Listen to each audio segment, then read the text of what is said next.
Olá, queridos! Graça e paz! Vamos mais um dia de leitura da Palavra de Deus? Mas lembre-se, compartilhe esse vídeo, dê um like, comente, seja uma bênção nas mãos do Senhor.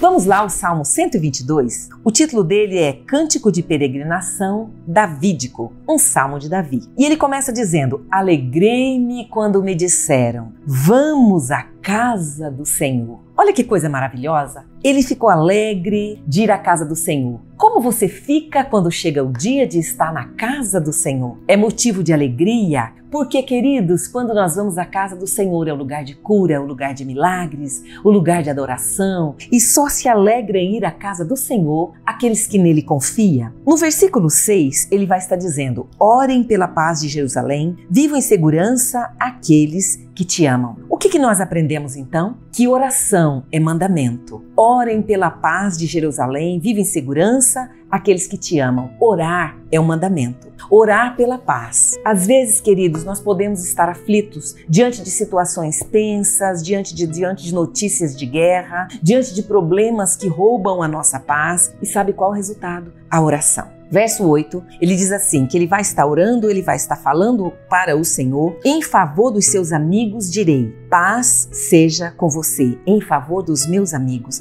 em favor da casa do Senhor, eu buscarei o seu bem. Aprendemos então com esse pequeno salmo a importância de congregar, o valor da obediência em estar orando pela paz. Nós somos alcançados pela promessa e podemos viver em segurança e paz. O salmista diz que ele ora em favor dos irmãos, em favor de amigos e em favor da casa do Senhor. E ele declara, a paz seja com você. Vamos para Jeremias no capítulo 7. E aqui em Jeremias, capítulo 7, o Senhor vai estar dizendo a inutilidade da falsa religião. Uma advertência. A inutilidade da falsa religião. E depois o próximo tópico, o pecado do povo e o seu castigo. O verso 1 diz assim: esta é a palavra que veio a Jeremias da parte do Senhor. Fique junto à porta do templo do Senhor e proclame essa mensagem. Ouçam a palavra do Senhor, todos vocês de Judá que atravessam essas portas para adorar o Senhor. Assim diz o Senhor dos Exércitos, o Deus de Israel. Corrijam a sua conduta e as suas ações, e eu farei habitar neste lugar. Não confie nas palavras enganosas dos que dizem, este é o templo do Senhor, o templo do Senhor, o templo do Senhor. Mas, se vocês realmente corrigirem a sua conduta e as suas ações, se de fato tratarem uns aos outros com justiça, se não oprimirem o estrangeiro, o órfão, a viúva, e não derramarem sangue inocente neste lugar, se vocês não seguirem outros deuses para a sua própria ruína. Preste atenção. A palavra de Deus vai falar para Jeremias. Jeremias fala para as pessoas que vão ao templo e as pessoas que vão adorar. Mas aquela adoração estava completamente equivocada. Aquilo, a palavra de Deus está dizendo que era a inutilidade de uma falsa religião. Por quê? Porque se tornou somente algo automático. Se tornou algo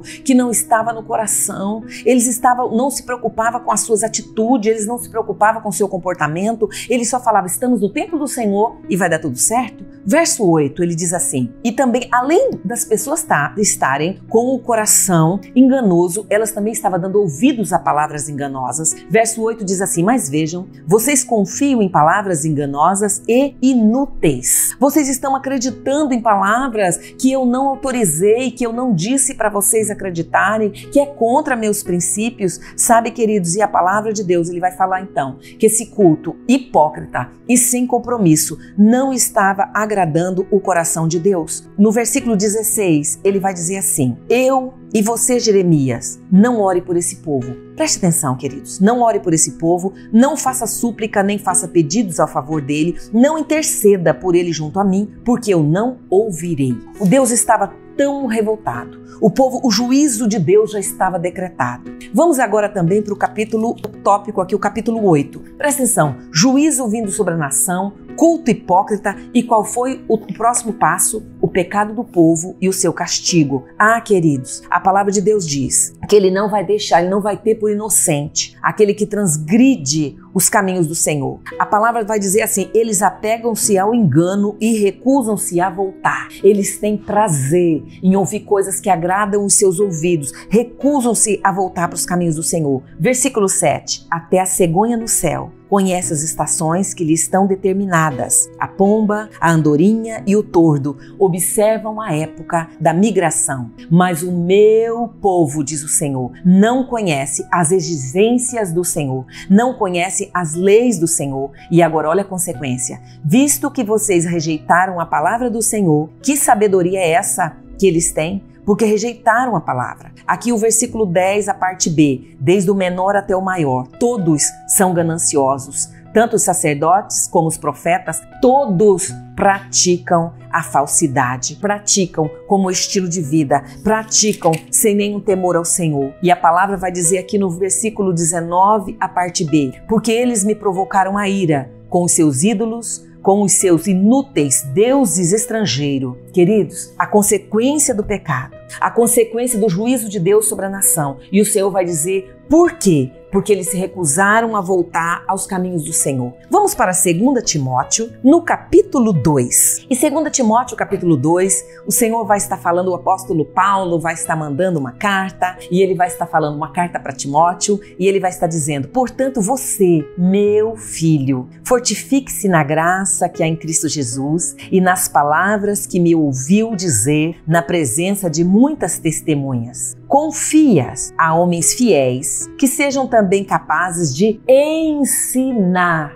aos outros. Tudo que recebemos, tudo que aprendemos, queridos, é para transbordar na vida de alguém. Porque a pessoa que só recebe e ela não transmite, ela não lembra de doar, de transbordar na vida de alguém, ela acaba se tornando como um mar morto, porque ele só recebe e não transborda. O apóstolo Paulo vai dizer: passa para homens que sejam capazes de ensinar os outros. E aí ele vai falar de algo muito interessante. Ele vai falar o seguinte, o versículo 3, suporte comigo os meus sofrimentos como um bom soldado de Cristo. Vemos aqui o apóstolo Paulo comparando então a vida cristã com vários tipos de atividades. Primeiro, como soldado. Por quê? Porque o soldado precisa ter disciplina, capacidade de suportar dor, situações adversas e continuar caminhando, porque é um bom soldado. Ele também compara um atleta, e ele vai dizer que o atleta, para vencer, ele precisa competir de acordo com as regras daquela competição. Por fim, ele vai comparar o lavrador, aonde afirma que apesar do trabalho árduo do lavrador, ele é o primeiro a participar dos frutos da colheita. Sabe, quando chega no versículo 8, ele vai estar dizendo assim: lembre-se de Jesus Cristo, ressuscitado dos mortos, descendente de Davi,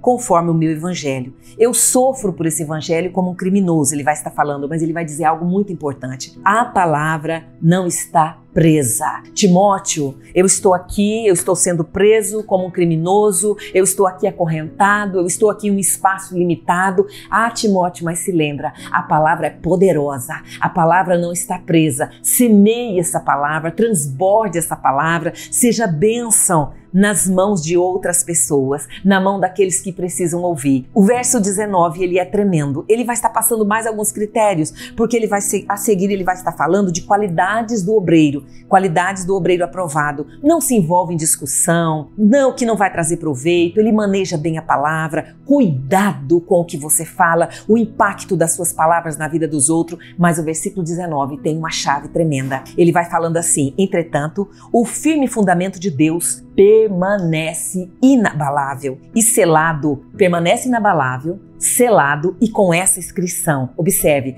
o Senhor conhece quem lhe pertence. Oh, queridos, que o Espírito do Senhor esteja sobre a sua vida. Lembre-se, o Senhor conhece quem lhe pertence. Você pertence ao Senhor? Você tem entregado a sua vida e caminhado na presença do Senhor? O Senhor te conhece. Graça e paz. Deus abençoe sua vida.